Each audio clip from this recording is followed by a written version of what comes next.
And welcome back, everyone. This is the X Zone. I am Rob McConnell, coming to you from our broadcast center and studios in Hamilton, Ontario, Canada. If you would like to send me an email, xzone@xzoneradiotv.com, on all social media sites, Xzone Radio TV. And to find out about the programming we have available for you 24/7, 365 on the X Zone Broadcast Network, www.xzbn.net. My guest this hour, X Zone Nation, is Raymond Szymanski, and he's an award-winning author and researcher. Raymond is currently the undisputed expert on Wright-Patterson Air Force Base and its heralded connection to extraterrestrials. In his 2016 published book, 50 Shades of Grey, Evidence for Extraterrestrial Visitation to Wright-Patterson Air Force Base and Beyond, Szymanski reveals a myriad of photographic evidence he has personally taken and factual information he has developed from that supports long-held rumors of Wright-Patterson's alien involvement. As a 40-year employee of the legendary Air Force Base, Raymond has unique first-person access to locations and individuals with information that eludes other accomplished researchers regardless of their pedigree. Joining me now is Raymond Szymanski. And Raymond, welcome to the X Zone. Hey, thanks, Rob. Just delighted to be here. Well, we're super glad that you're here, my friend. Tell us a little bit about yourself and where your interest in extraterrestrials comes from. The first week that I was a co-op student at Wright-Patterson Air Force Base was January of 1973. Mm-hmm. And I had a mentor who was assigned to me that I write about in the book. And I call him Corvette Al because he would not permit me to use his last name for reasons I'll explain later. So he said, hey, look, you're the new guy. I'm going to show you where the Greasy Spoon Cafe is. And it was out our building through this dark, unused hangar and into another section of this very large complex. Mm-hmm. And as we stepped into this very empty, dark hangar, he turns to me and said, have you heard about our aliens? And I know I'm a kid from Detroit, I'm 19. I didn't know aliens. So I said, what do you mean? He goes, there was a crash out west and they bought the aliens machine and the aliens here for evaluation. And I said, oh, really? He said, yeah. He said, they keep them in the tunnels. And to which I replied, we have tunnels? Imagine, this is my first week at a place that has over 600 buildings and 8,000 acres. Wow. So the conversation went on, and I said, well, can we go see these aliens in the tunnels? He said, no. Well, why not? Well, because it's a secret. And I had to laugh. I said, well, if it's a secret, how do you know about it? Exactly. And he said, well, everybody knows about it. It's kind of a general population secret. So, I learned more and I asked folks about it. But in 1973, Blue Book had already been there for over 20 years. So everyone was knowledgeable about the connection between Wright-Patterson and the Roswell crash wreckage, which actually was taken there and was evaluated there. So I think it was just one of those, we know Wright-Pat's connected to aliens, and our belief is that they're hidden somewhere on base, maybe not necessarily in the tunnels. And that's where it all started. Fascinating. If somebody would have asked me if I seen the aliens being from Detroit, I would have said, sure, the Canadians come across the bridge all the time. That's right. Yeah. For cheap shoes, they're shopping at Sears. That's right. That's right. Not to mention the cheap booze as well. What do you think is going to happen with the trade war between Canada and the United States now? Isn't that stupid? I'm actually living in a dark hole in my basement, so I don't really watch the news. I don't watch national news. I don't watch local news. And, you could tell me that we were at a real war with each other. I honestly wouldn't be aware of it. You're a very smart man. You're a photojournalist. Yes. How does this tie into your book? A lot of the books you'll find are just nothing but narrative. Mm-hmm. And it would be nice to get a little, evidence to kind of visualize what's going on and sink your teeth into it. So when I say I was with Travis Walton at the site of his abduction on this day in 2015, I have a photograph of myself and Travis Walton at his abduction site on that date published in the book. And I do that for just about everything because I think it adds credibility.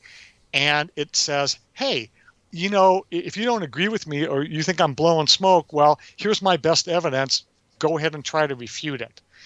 And I find that a lot of folks are telling stories in their books, and I've actually called out a couple of authors and pointed out stories that I knew were false, and they just kind of blew me off. But, in one case, it was a story about a person who was actually my boss at Wright-Patterson, and I called the co-authors on it, and they just went, oh, well, we had a source, and he was unreliable, and did they do anything about it? No.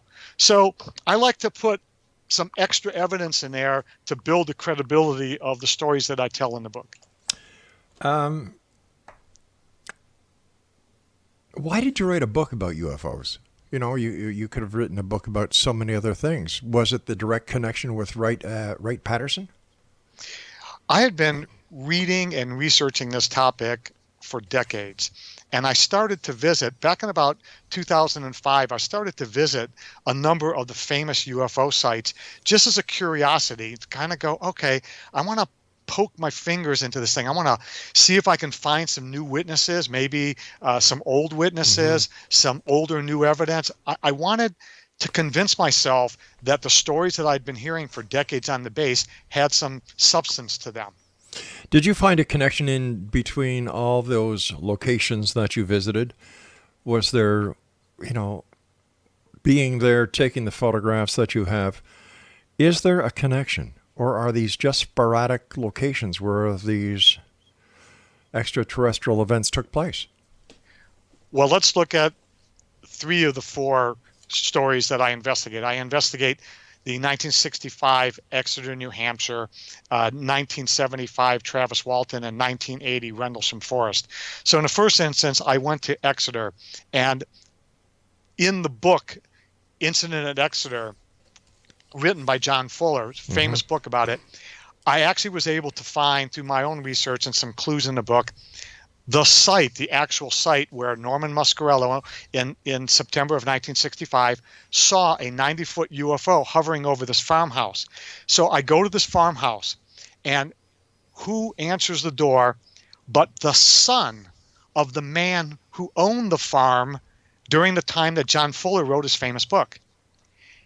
And at the time, this guy was 80 plus years old, and he toured me around the farmhouse and pointed the area over the house and the garage and said, that's where Norman saw the 90-foot UFO. Wow. That rock wall over here is where he dove behind. Took me to the back property and said, this is where the UFO was hiding out during the day. So I found that the connection, there was always a witness who would talk to me, even though, they had gotten it secondhand. He obviously wasn't out there with Norman. Sure. And I did that for everything. Of course, I went to Travis Walton's site with Travis, and I went to Rendlesham Forest to investigate, and I've had personal conversations with some of the key players, including Colonel Halt and John Burroughs of the famous Rendlesham incident. But isn't there a discrepancy in the Rendlesham Forest on how it was actually put together in the book? Well, it depends on what book you're talking about. If you're talking about Left at Eastgate, there's a lot of controversy there because many people, including Colonel Halt, who was the deputy base commander, right, he says Larry Warren, who is one of the co-authors of the book, wasn't there. Yeah. He did not participate, and he got his stories through everybody else. But the story that Halt, Burroughs, Peniston, Cabansag, the guys that were out there those nights and were basically on duty, their stories are immutable, and for the most part, they sync up. Yeah, I remember Holt being on a different perspective with Kevin Randall, and Kevin, bringing that topic up. Do you find this happens a lot in ufology? That what happens a lot? There's a lot of contradiction even in between the alleged people who are part of the case. Well, let's take Rendlesham. I've had healthy conversations with Colonel Halt and John Burroughs, and I've communicated with Jim Peniston via email. And their stories fully sync up. I've read the book that Burroughs, Peniston, and Nick Pope put together. It jives with everything I've heard. It's a very, very consistent story, and there's too many witnesses. There are dozens and dozens. You and I have to take our commercial break. Please stand by. Exo Nation, our guest this hour is Raymond Szymanski. And his website is www.itsaufo.wixsite.com. We'll both be back on the other side of this break as we continue here in the X Zone from our broadcast center and studios in Hamilton, Ontario, Canada. Don't go away.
Welcome back, everyone. Raymond Szymanski is our special guest this hour. His website is itsaufo.wixsite.com, and he's the author of 50 Shades of Grey, Evidence of Extraterrestrial Visitation to Wright-Patterson Air Force Base and Beyond.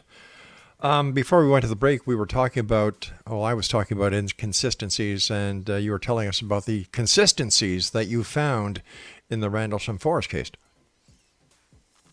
Yes. Again, I've had a wonderful opportunity to actually speak with two of the principals and communicate somewhat extensively through email with the third, right. And all the material is pretty consistent. But there is some inconsistencies between what Larry Warren and his co-author wrote in Left at Eastgate and the story of the folks who have the records and can prove that they were actually out in the forest that night. Larry has some evidence to show that he was on the base, but it seems like nobody's vouching for him actually being there. And his co-author has recently disavowed him and said, I was fooled for decades, and now I realize that Larry was not being forthright, and I can no longer back the story. I'm not passing judgment on Larry Warren or Left at Eastgate, and I really, really enjoyed the book, but there has been some facts apparently coming out that prove that the book Left at Eastgate probably has a few things that were fabricated by the authors. What does that do to the UFO community and other UFO authors like yourself? Well, I think it casts a shadow on us because I myself have found reputable researchers. I'm talking people who do every weekend. They're out at a conference and they're a headliner, and a couple of them I've pointed out errors in the book, fabrications, or just sloppy research. Sure. And they don't. It's like, hey, we're selling books, shut your mouth. And, so I haven't really made it public. But for those people, I personally have lost respect for them. And there's others that I know are high integrity. And those are the people that I tend to hang with or I tend to communicate with. So, it's not all bad, but, no.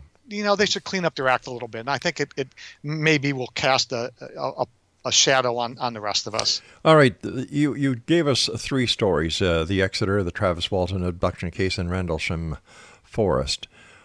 On each one of the cases, based on the research that you have done, what are your conclusions? Let's take Exeter. Was it a UFO?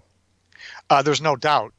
When you take into consideration the first night with Norman Muscarello, who not only saw it once, but he saw it twice. The second time he saw it, he was in the company of two police officers, David Hunt and Eugene Bertrand. So it's a no-brainer. The police officers had absolutely no reason to say, gee, Scratch Tolan was their desk officer. Gee, Scratch, we were out there and we saw this UFO. In fact, the moment they saw it, Bertrand got on the walkie-talkie and was communicating back to the desk, and he goes, Scratch, I see the damn thing myself. And then, in the book, there were dozens and dozens of witnesses that were being interviewed by John Fuller. So, that's a slam dunk. Okay. If you look at Travis Walton, he had 6 people in the truck the moment they saw the 30-foot craft that eventually zapped Travis and took him away for 5 days. They all passed multiple lie detector tests flawlessly. There was one inconclusive, and there was a reason for that. This one guy was in trouble, and he thought he was going to go to jail. But Travis's story has never changed. He has written one of the finest books ever, The Fire in the Sky, especially the last 100 pages, which debunks all the debunkers. And he goes into the story of how guys like Philip Klass tried to change the story and make life miserable for Travis. Read those 100 pages, and you will come away with a fabulous appreciation of Travis's story. And then Rendlesham, I talked to the participants, and I've communicated with others. Clearly, 24 security police and senior officers in the U.S. Air Force would not concoct a story about a UFO. In fact, you would expect just the opposite, that they would deny it to the end, to their grave. Mm-hmm. But that's not the case. So for me, it was a journey of, I wanted to poke holes in these stories, and I didn't care which way it came out. If I found people were lying, or the evidence was being fabricated, or it just wasn't true, I was fine with that. But that didn't turn out to be the case.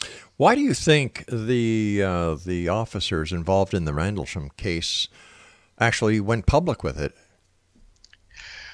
Colonel Halt actually didn't go public. He wrote a letter to the Ministry of Defense probably a couple weeks after it happened. I think there might have been like 10 or 12 days lapsed between the actual ending of the events and when the MOD got the letter. And it was highly classified. But there was a Freedom of Information Act request, and there was a failure on the part of the person who was processing it to realize what they were releasing. So it was pretty much a mistake. And once the Halt memo was public, then it was open. So it was never meant to be public, but once it happened, they all backed up their stories and said, yep, that's the way it went down. Tell us about your MIB encounters. Well, there's a organization here at Wright-Patterson Air Force Base that ran Project Blue Book, and it's called the Foreign Technology Division. Now it's called the National Air and Space Intelligence Center, or NASIC. So they have a different acronym.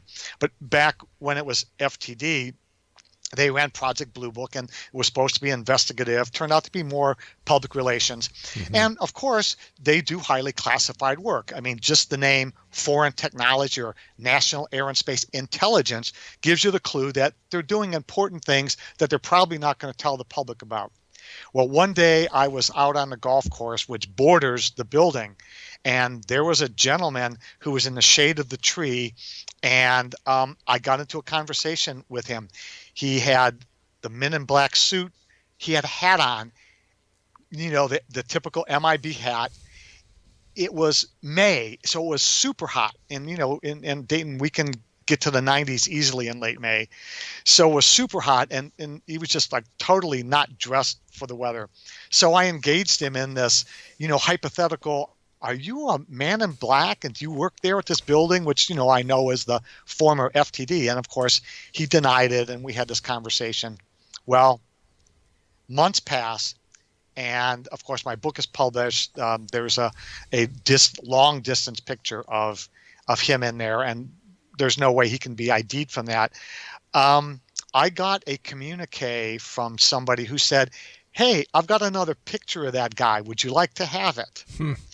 And they sent it to me, and indeed, it's a picture of this guy actually walking into that building, and he is dressed precisely black hat, black tie, black coat. Now, is he a man in black? Well, based on what he's wearing, sure he is. Based on what he's wearing, walks like a duck, talks like a duck, he's most likely a duck. I honestly don't know. I've had people who work in that building or who know the individual have contacted me and said, read your book. I just want to tell you, I know he dresses weird.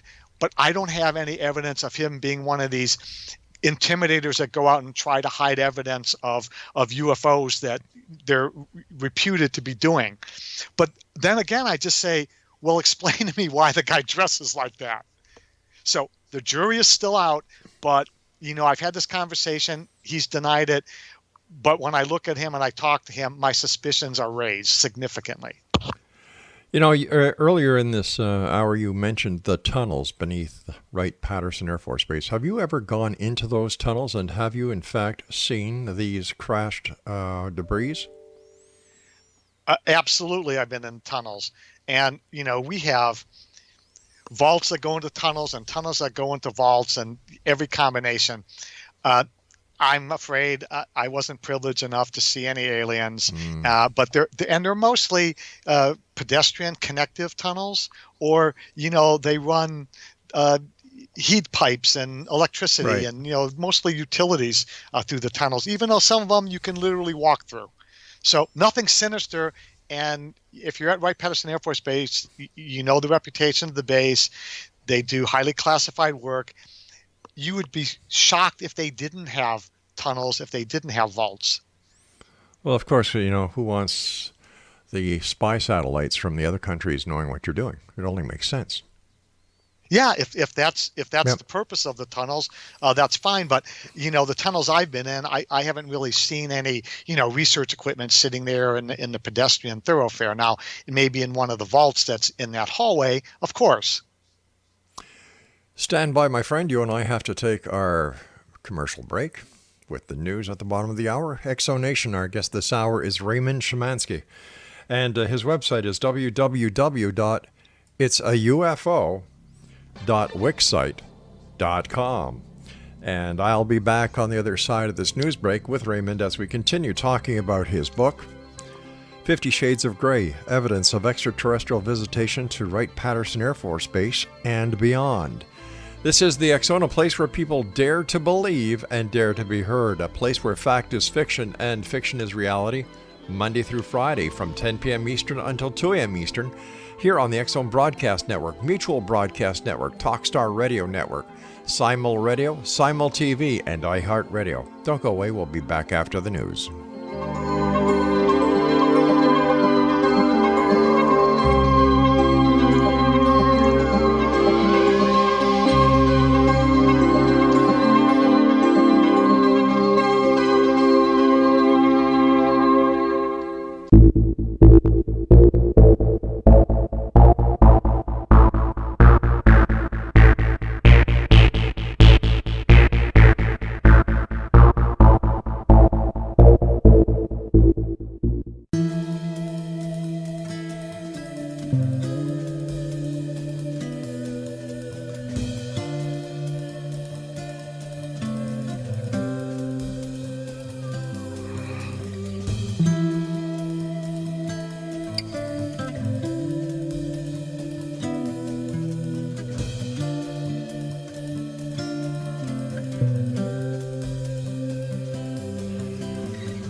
Welcome back, everyone. Our guest this hour is Raymond Szymanski. His website is itsaufo.wixsite.com.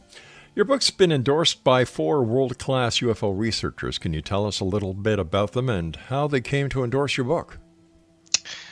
When I first started attending the International UFO Congress, I tried to seek out the best people for their category. So, Nick Pope had his pulse on all things British.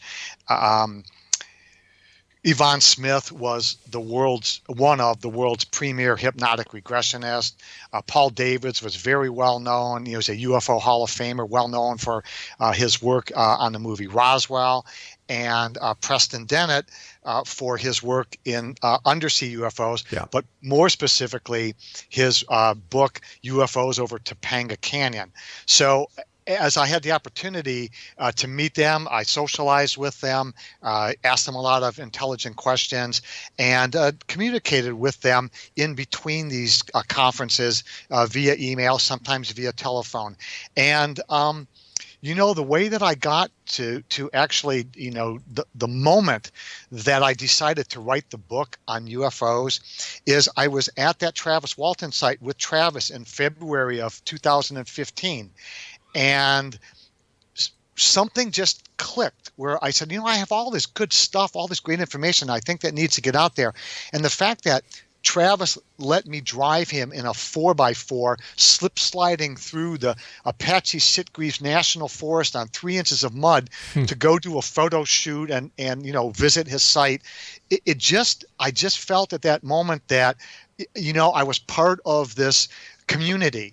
And one thing led to another. I gave the manuscript to these individuals.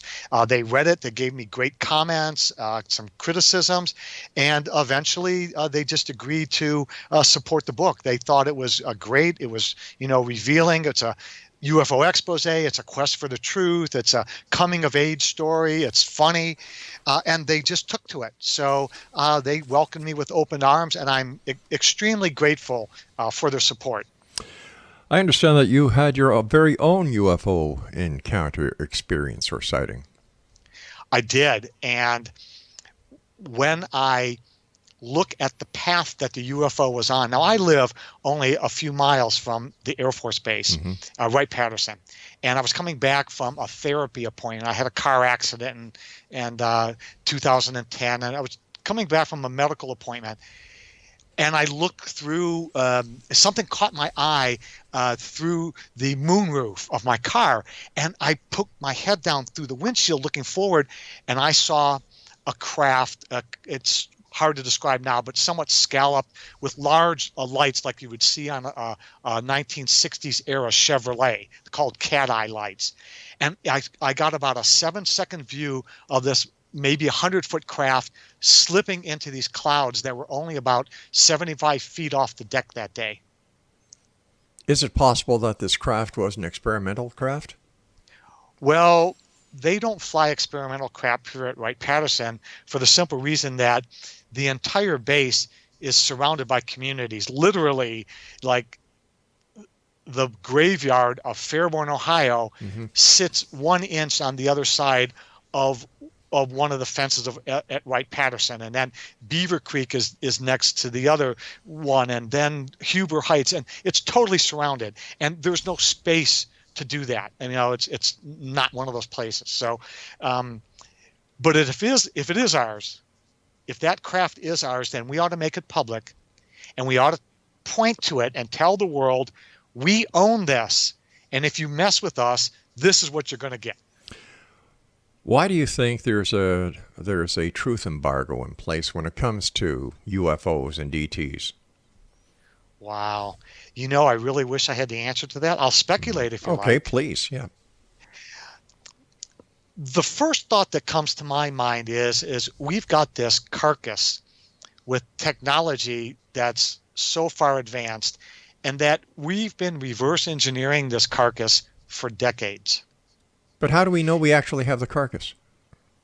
Well, we've recovered crafts, or there are, I guess, well-traveled stories about the material at Roswell that was recovered, and Aztec and other locations that we've basically recovered these. So using that as a stepping off point, we'd analyze it and we would actually try to exploit it. And there's a lot of narrative out there about, well, Bell Labs, and did they indeed get the material from Roswell ceded to them from Colonel Corso? He wrote the book Day After Roswell, and if you're familiar with that, Corso goes on to say, hey, a lot of the stuff that we're now using now, although it might be 10, 20, 30 years later, we gave these raw materials to these very smart companies, and they eventually figured out how to exploit it. And voila, now we had the transistor and the integrated circuit and lasers and fiber optics and all those type of things that maybe we wouldn't have gotten to for another 100 years. But isn't it also possible that these are actually discoveries made by humans and have nothing to do with ETs? It's entirely possible. I have actually gone back to the folks in the U.S. Air Force that I knew personally that worked in my building that brought companies like Texas Instruments out of the Stone Age with transistors and funded them to develop the first integrated circuits. Mm-hmm. And those people tell me, you know what? We did it ourselves. We didn't have any help. Yeah. Well, that may be true when they came on the scene, but if you look at the Bell Labs thing, Bell Labs was struggling for how to dope the transistor, what kind of chemicals to use so that they could control the electron flow in the transistor. And it wasn't until after the summer of 1947, when, of course, Roswell happened, that somebody got smart and says, oh, we need to use arsenic as a doping material, or whatever it was. Sure. And voila, they overcame this technical hurdle. Next thing you know, we've got a functioning transistor. But coincidence? yeah. Not sure. Not sure. There's a lot of circumstantial evidence with all of the UFO scenario, but when it comes to hardcore evidence, there's very little. I have to agree. There is a ton of narrative. Yes. There's a ton of depositions. And that's why there's researchers like myself, in the field with metal detectors, going to reputed crash sites, looking for something that might be testable. So all these years that you've been going to crash sites, have you found any evidence? Actually, I've only been going to crash sites for 2 years. Okay, and 2 years. I currently don't have any test results that indicate that any materials that I either found myself or others have bequeathed to me show anything that I can pound my hand on the table and go, yeah, this is irrefutable. But there's always hope. That's true. There's always hope. Why do so many people believe that the aliens are responsible for so many of modern day technology? I have a hard time wrapping my mind around that we would rather give credibility to aliens or spacecraft that nobody can prove actually exist and take the glory and the good work done by many people. Rob, all we needed was the knowledge of what chemical to use to dope the substrate, and the transistor was born. It was just a little clue, and we're off and running. And the same thing with everything else. No, the aliens didn't give us integrated circuits. No, they maybe didn't give us laser technology nor fiber optics, but there was enough clues there that we went, oh, well, if we can make one transistor, we can make 1 million of them. Oh, wait a minute, there's this thing here, it's silicon. Well, that's odd. What's that all about? Okay. So I understand where you're going. I understand where you're going. They just gave us the building blocks. But we don't know that for a fact. That is a giant leap in supposition. And I couldn't agree more. And you know what? How do we know if somebody could travel across the galaxy through different universes, how do we even know that they need transistors? We're making a lot of suppositions here. And I think that this is what people are having problems with when it comes to the UFO community is it's a lot of smoke. But where's the fire? No, there's really a lot of good, solid research there. I mean, let's look at the abduction phenomena. You have hundreds, if not thousands, of individuals with medical, clinical, psychological evidence that they bring forward. They say, look, I had a pregnancy. I have a conscious recollection of creatures that I don't recognize. My neighbors saw the craft land in my backyard. There's radiological evidence. They burned the hole. The Geiger counter, went off the charts. 4 months later, I go to my gynecologist, and they cannot explain where the baby is. All right, we're going to hold it right there because I've got to take my final break. Exo Nation, our guest this hour is Raymond Szymanski. His website, www.itsaufo.wixsite.com. And we'll wrap up this hour here in the X Zone from our broadcast center and studios in Hamilton, Ontario, Canada, when we come back from this commercial break. I'm Rob McConnell. This is the X Zone. Don't go away.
And welcome back. Our guest this hour is Raymond Szymanski, and we're talking to Raymond about his book.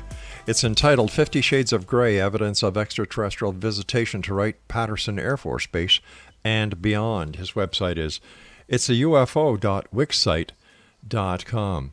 Tell me, do you have a photograph of an actual UFO in your book? I do not. Then how can you call your book 50 Shades of Grey, Evidence of Extraterrestrial Visitation to Wright-Patterson? It's actually, you've been mispronouncing it the entire show. It's actually 50 Shades of Greys. That's plural, G-R-E-Y-S. And you've been using the singular, which tells me what kind of smut you've been reading. Well, no, it's a typo. It's not the smut I've been reading. So all right. So tell me, evidence of extraterrestrial visitation to Wright-Patterson Air Force Base and beyond. So where is the evidence in the book? We're actually trying to dig that out. One of the things that I discuss in the book is the Adena Mound. Now, the ancient Adena Mound, the Adena culture here in the Miami Valley goes back about 3,000 years. Mm-hmm. And there's a very large Adena mound here on the base. The Adena, as a culture, the largest metallic object that they had was a copper axe head, which was probably about 5 inches in length. In the 1980s, early 90s, they did a non-intrusive, like ground penetrating radar and several other electrical conductivity tests to try to determine the stability, the disturbance level, and the contents of the Adena Mound. They were shocked to find multiple large metal objects that are about 2 foot by 2 foot in the Adena Mound that they cannot explain. Why don't they just dig them up? It's against the law, for one. It's actually a cultural heritage site, and despite the fact that that mound sits behind the fence in Area B of Wright-Patterson, it's protected and it's under the auspices of the National Park Service. So what happened is they just scratched their heads and they went away. I got the attention of some base authorities and I said, there's an anomaly in there that you really need to investigate. And I sent them copies of my book. And in the book, I say, think for a minute if I were to take a coffin and I were to put a extraterrestrial that had been brought to Wright-Patterson, and I wanted to bury it in a place that could never be touched again. And I was going to do this kind of on the sly. And I would take that coffin, instead of putting it in horizontally, I would drop it in vertically. And now I've buried it in a place that nobody is ever going to investigate. That's a nice theory, but on the other side, if you're going to get rid of an alien body, why not incinerate it and spread the ashes? Why chance something being found? We could possibly do that. What I posit is that we would bury them and give them a Christian burial because that's the way we do things on this planet. And if our astronauts were stranded on Mars or Saturn or some planet and they perished, we wouldn't want them permanently in a pickle jar.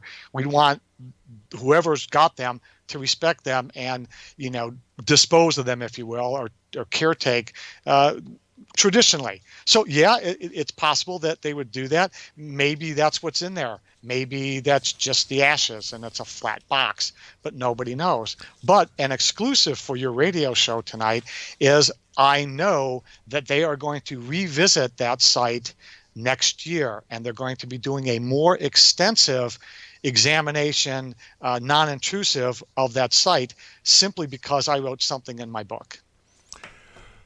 Fascinating. Before the break, we started talking about alien abductions, and when we came back from the break, I kind of sidetracked. But I'd like to get back on that if you don't mind. You were saying that there are thousands of people, and fetuses removed from the bodies. We've all heard these stories. But if this is happening and the authorities are doing nothing about it, what does that tell you? They are incapable of doing anything about it. That's what that tells me. Could it also be that there's nothing to investigate, that there are other explanations for what's going on? I'm actually writing a trilogy, and that's another exclusive for your radio audience. The second book in the 50 Shades of Grey's trilogy is all about the abduction phenomena, and therein I am going to provide clinical, medical, and physical evidence of the phenomena. Why are there not more medical personnel professionals? Because I don't classify a hypnotist as a professional in any category. I think they're sleight of hand artists in that they can actually get the person to talk about whatever they want to talk about. So I give hypnotism no credibility whatsoever. When I tell Yvonne, boy, she is going to put the voodoo on you. Well, you can tell her, and you can give her my number. I don't care. I think they're all a bunch of charlatans, a bunch of fakes, and I've told them this. I'm sending her this recording. No problem. And I'm sure you will hear from her. I don't care. I really don't. I'll tell her the same thing to her face. I thought the same thing. I don't believe it. I thought the same thing. Mm-hmm. And I appreciate your take on it. I actually got to witness something. A film crew came in. I got invited to be a witness to this session, this regression session. And I can tell you that I was fascinated. I was floored. I was convinced. Of course, I've only seen one, but Yvonne's reputation procedure. She's done thousands of them. I've had extensive interaction with Dr. Leo Sprinkle, who's now retired. I've talked to multiple people who do this, Barbara Lamb, Dr. Jacobs, and once you talk to these people and see what they do, and I've talked to these people. You've got to come away with a different opinion. I've talked to all of the people that you've mentioned, and my opinion hasn't changed. Well, that's okay. That's your position, and I respect that. And why you don't, that's your own choice. Well, because the reason I don't is because there is never any evidence. It's all hearsay, nothing that is tangible, nothing that can provide evidence. Well, what I already provided to you was, let's look at the scoop marks, for example. One of the very common type things are unexplained scoop marks, very deep retrievals, like a small mini spoon has been used to just gouge out a part of the shin or the calf or the arm. Let me ask you. I've seen them. People said, look at, my parents cannot explain it. I cannot explain it, but I can associate that with a conscious memory of being floated out the window of my home. Okay, when was the last time a report of an alien abduction has come across anybody's desk who's credible? You mean, why isn't it on Fox News, or is that the question? Yeah, how come the accredited news agencies don't report it anymore? Because they're sick of the mumbo jumbo. Well, you could call it that, but I can tell you, I was recently on Fox and NBC, and they were very curious about the whole phenomena. I didn't get any like, oh, well, here comes Ray, Crazy Ray. Yeah. Well, Crazy Ray has got sterling, impeccable credentials and worked, for a research laboratory for the U.S. government for nearly 4 decades. So they were willing to listen to me, because I'm not claiming I'm being beamed up, and I don't believe I've ever been abducted, and I only had one sighting. So, as a scientist, I'm trained to investigate and sort through this stuff. And as you said, there is a lot of smoke here, and there's a lot of fire. And I really hope that someday the evidence that will convince you, is out there for your sake. Well, it's not going to affect me either way. I think what it does is it perpetrates a lot of money for the UFO industry. I think that a lot of books are being sold, and I'm not, there's a lot of crap out there. And ever since the advent of the internet, in my opinion, is the largest septic tank that mankind has ever created, because there's more crap in it than there is anything else. Everybody's become an expert on everything. Anybody who has a little story to tell can fabricate it, blow it up, make it sensationalized. When a movie comes out from Hollywood, everybody's into the UFO genre. And, you take a look at Roswell, the Roswell Festival. That's a farce. It's a joke, for goodness sake. You've got a carnival atmosphere going on in a place that is abusing any credibility that is left of the Roswell case into a fair, into a... Everybody can be an expert, including radio show hosts. Oh, I'm not an expert. Believe me, I'm not an expert. And I never claimed to be an expert. What I'm claiming is that a lot of these people in UFO world make no sense. They make no sense. They come up with a lot of theories. They come up with a lot of angles. But when it comes to the one thing that will give them any credibility, it's missing. And that is the evidence. Are you familiar with the 1952 sighting over Washington, D.C., 2 consecutive weekends where they scrambled jets, and the blips were on radar screens at Andrews Air Force Base and the ground station at Washington National, and the jets chased after them, and the blips that were in the sky blinked out, and it was seen by hundreds of people. How about Rendlesham Force? You have a lieutenant colonel who's got a career to think about. All right, we've got to say so long for tonight. Whoops.